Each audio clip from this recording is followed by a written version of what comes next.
सुन्नत। मेरा आपसे सवाल है कि हमारे माशरे में बाज लोग ये कहते हैं कि लड़कियों को हिफ्ज़ नहीं करवाना चाहिए क्योंकि शादी के बाद बच्चों की परवरिश और दीगर कामों में मसरूफ हो जाती हैं और इस वजह से दोहराई ना करने के बाद ये भूल जाएंगी।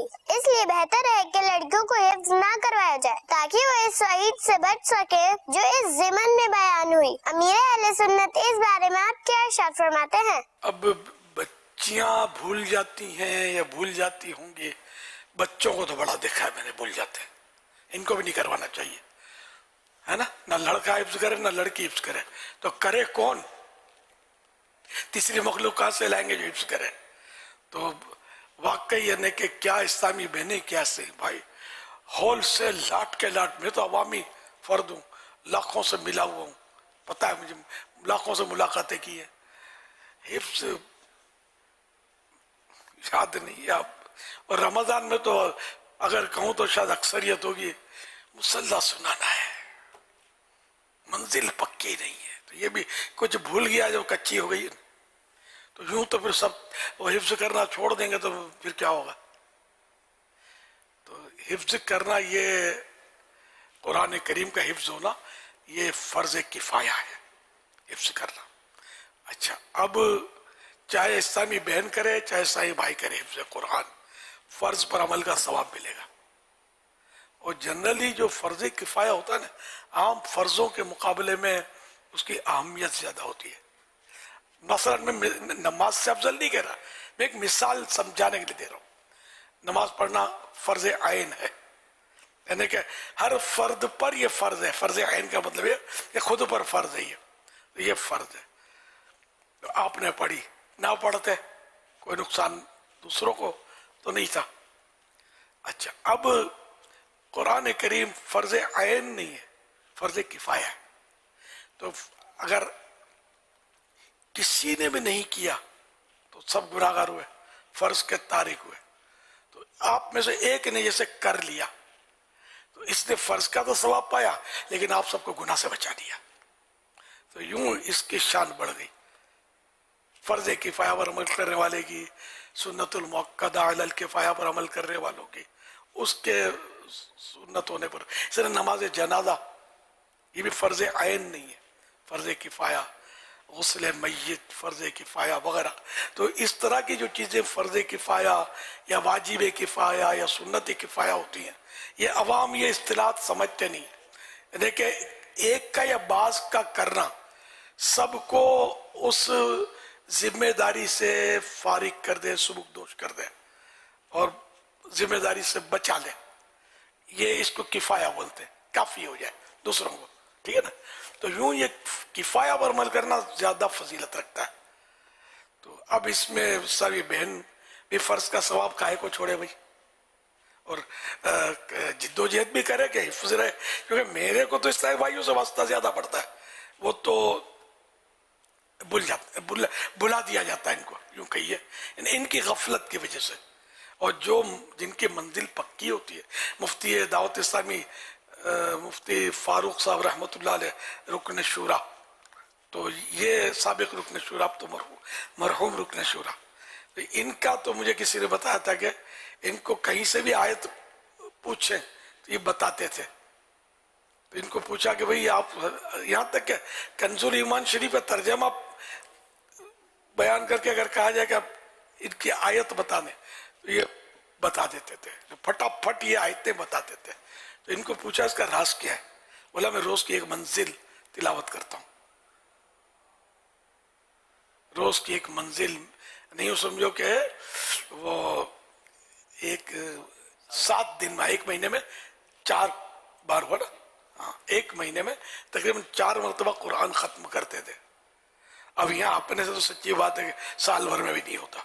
रमजान शरीफ तशरीफ लाता है तब भी यानी कि बस किसी से होता है किसी से नहीं होता, किस तरह होता है ये सब जानते हैं, कौन किस तरह पढ़ रहा होता है। तो अल्लाह रहम करे। तो यूं अगर सब पढ़ते रहेंगे, सारी बहनें भी ऐसे निकलेंगी जो मजबूत हाफिजा होंगी। ऐसा नहीं है कि हर ईसाई बहन अगर उमूर खानादारी में पड़ गई, बच्चे हो गए, खाना नहीं खाती, खाने के लिए घंटों इसके पास है, गप्पे मारने के लिए घंटों है, इसके लिए टाइम है कि नहीं है? टाइम ही टाइम है इसके लिए।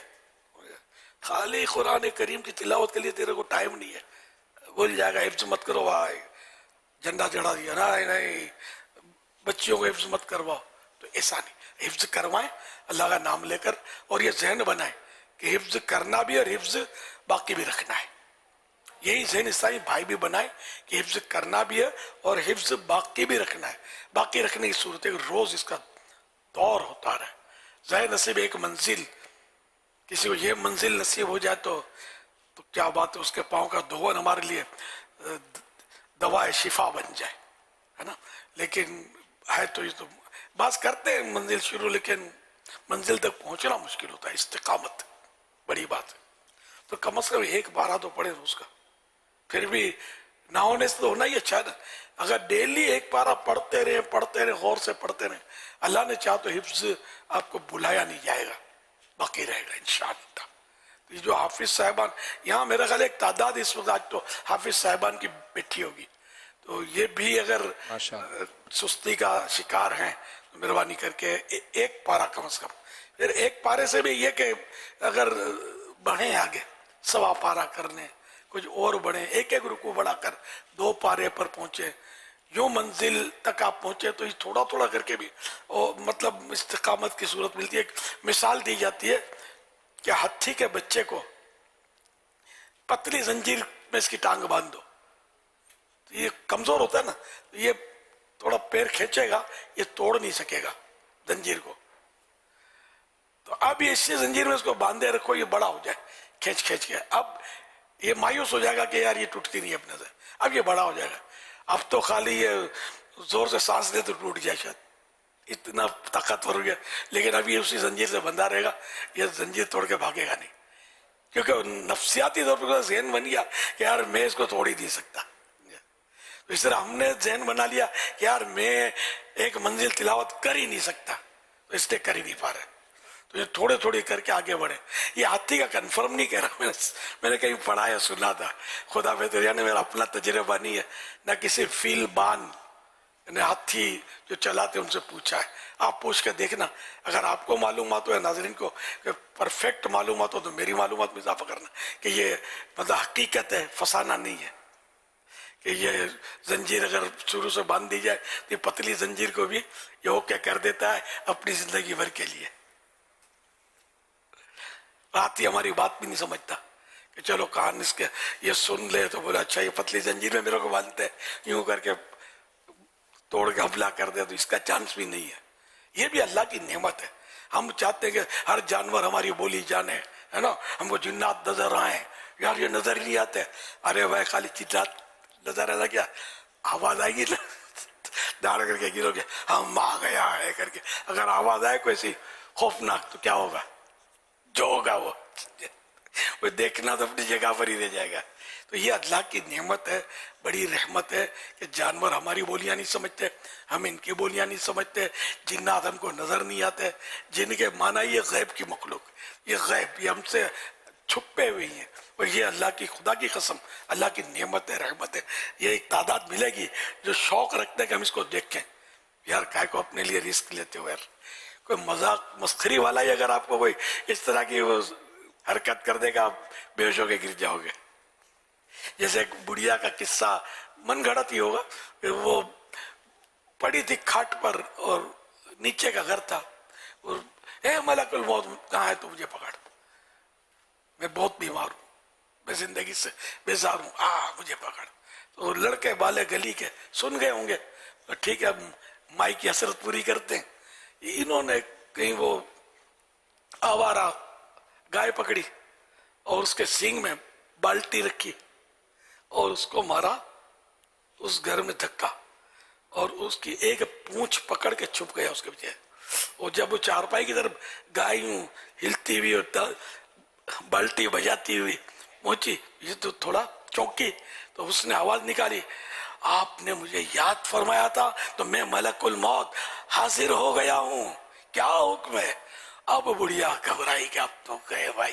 तो नहीं नहीं नहीं, नहीं मेरी तबीयत आज सही है, बराबर के कमरे मेरी बेटी बहुत बीमार है।